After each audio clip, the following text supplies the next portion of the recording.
다음 작품은 이제 오상원의 유해라는 작품이 되겠는데요. 자, 이 작품 일단 출제될 포인트도 많고 어렵습니다, 개인적으로. 그래서 저는 이게 출제 가능성이 좀 높다고 보거든요. 문학이 어려워지고 있기 때문에. 일단 첫 번째로 이 작품이 어려운 이유는 시간이 역전적이라는 거예요. 그래서 현재에서 과거로 갔다가 다시 현재로 오고 죽게 되는 이런 패턴을 가지고 있거든요. 두 번째는 뭐냐면 이 작품은 특이하게도 전지적 작가 시점과 1인칭 주인공 시점이 혼재되어 있다는 겁니다.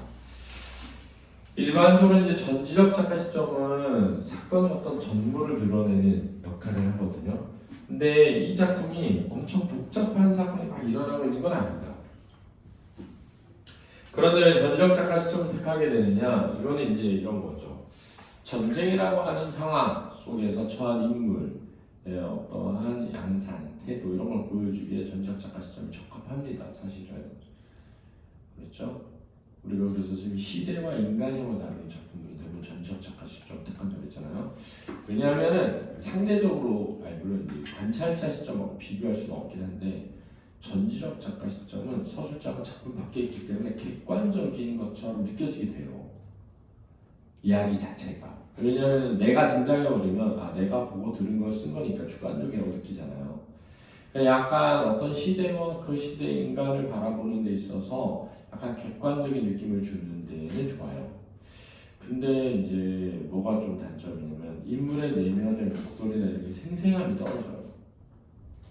그렇죠? 근데 이게 지금 전쟁의 상황 속에서 한 개인이 겪게 되는 실종의 문제니까 개인의 어떤 내면의 목소리가 생생하게 전달되면 굉장히 좋은 그러니까 그 긍정적인 그 표현 효과가 나타나거든요.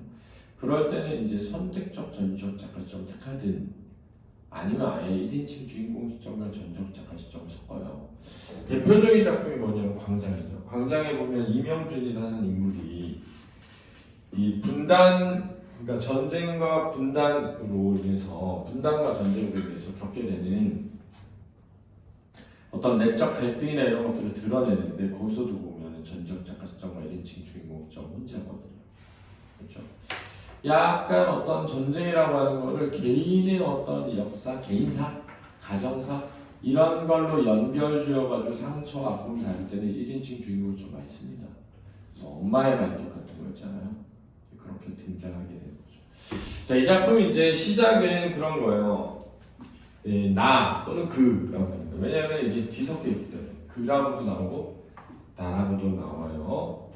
총상을 입고 결박되어서 포로로 잡혀있는 상태입니다. 그렇죠? 그 상태에서 자신의 앞날을 이렇게 상상해봐요. 그렇죠? 상상하고 있는 앞날은 뭐냐면 눈길에 끌려가서 총살을 당하는 그런 장면을 상상합니다. 그러다가 이제 왜 내가 잡히게 되었는지를 과거를 회상하는 장면이 나오게 되는데 이제 그는 24살의 소대장이고 6.25 전쟁에서 적진의 고지를 탈환하라는 명령을 받고 수색대로 나가게 됐다가 결국은 모두가 죽게 되고 자기와 선임하서만 살아남게 되는 그런 과정을 겪습니다.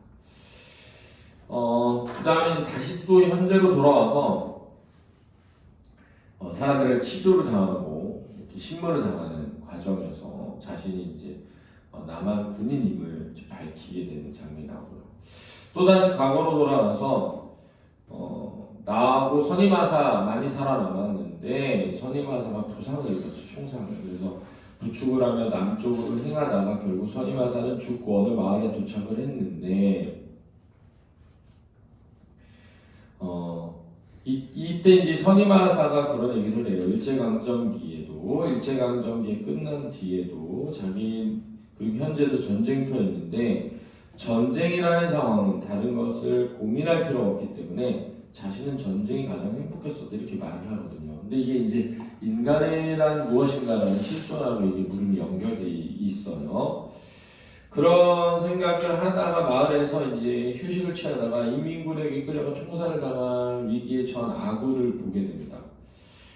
그리고 그 아군을 구하기 위해서 내가 이제 내 목숨을 살리느냐 아군을 구하다 죽느냐라는 선택의 순간이 오게 돼요. 그 상황에서 이제 인민군들을 명령을 죽이고 인민군이 맞아서 쓰러지게 되죠. 자기가 구하려고 했던 아군도 죽고 자기도 포로로 잡히게 되는 그런 과정이 되고, 또 나에게 이제 전향의 의사를 묻게 되는데 누구로? 내가 그것을 거절하고 아무 대답도 하지 않음으로 인해서 내 상태는 이제 유예의 상태가 되는 거죠. 여기서 유예란 처형이 유예되는 거죠. 죽을 시간이 좀 유예됩니다. 그러니까 나에게 며칠 남게 되는 거죠. 죽음이라고 하는 것이.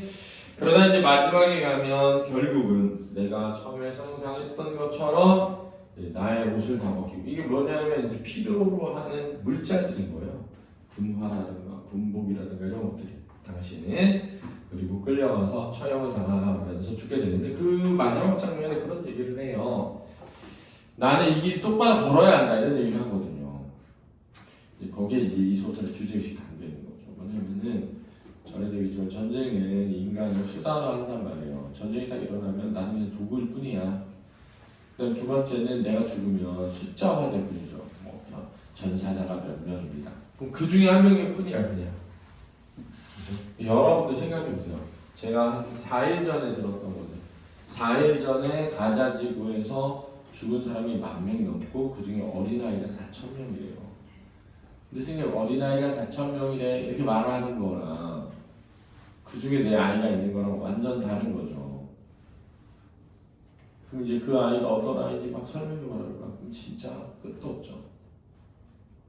그죠? 근데 끝도 없는 그 아이, 그러니까 여기서 실존이라는 건 이런 거예요. 주체와 객체라는 게 있어요. 주체와 객체. 주체는 나고 객체는 너, 대상이에요. 대상. 근데 이제 일반적으로는 내가 대상을, 그렇죠? 대상화한다라고 하는데, 대상화한다. 그러니까 인식의 대상화한다는 건데, 그래서 대상화할 때는 예를 들면 뭐 키가 몇이고, 뭐 나이가 몇이고 이렇게 수치화할 수 있는 대상이 되어버리는 거죠. 그래서 철학에서는 주체와 주체로 만나는 것이 아니라 주체와 객체로 만나는 것을 약간 이제 상대방을 도구화하는 것을 여겨요. 근데 전쟁이라는 과정이 그렇게 만든다는 거죠. 그래서 하나의 정말 소중한 본질을 가지고 있는 주체가 전쟁이라는 상황 속에서 그냥 너무 단순한 도구화 돼버리는 거예요. 이게 전쟁의 비극성이거든요.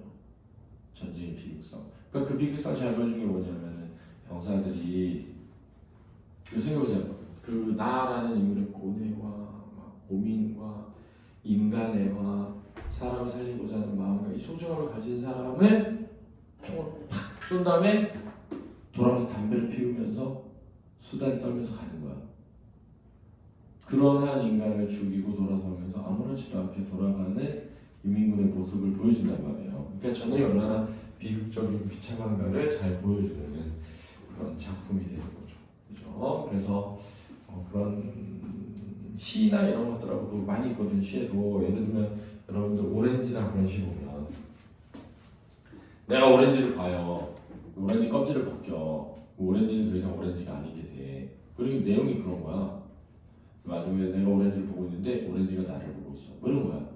뭐 내가 사과를 먹는데 사과가 나를 먹어. 뭐 이런 거였거든. 그게 전부 그런 데서 나오는 거예요. 예를 들면 오렌지가 우리를 보면서 우리를 살 껍데기를 다 벗겨내.